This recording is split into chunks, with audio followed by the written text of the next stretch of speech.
Good morning, Matt Walsh here. In our final discussion thread in the history class for this week, we're talking about the question between the relationship between Christianity and history and does one exist? I can say with a great deal of confidence I believe that it does.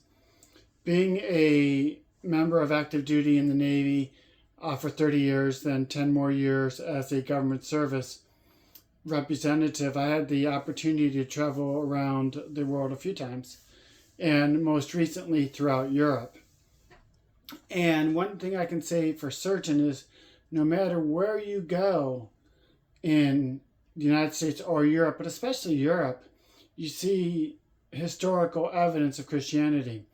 Go into any major city in Europe, whether it be Munich, Germany, or Rome, especially Rome, or any other major cities like London, you see large churches that are well representative of the historical influence of the Christian church within the Western civilization.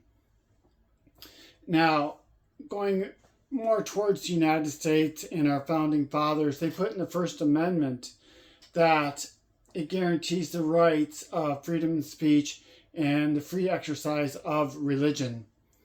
Now, the freedom of speech does not give you carte blanche, say whatever you want to say. You can't cause a riot in an airplane because you say you have a bomb, or you can't scream fire in a theater, which is the more common phrase that we hear people say.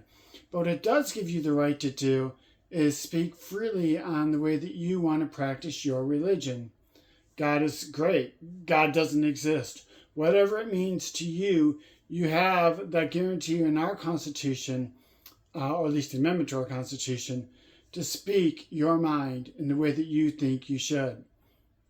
As it pertains to history, we have seen that First Amendment challenged time and time again throughout our history.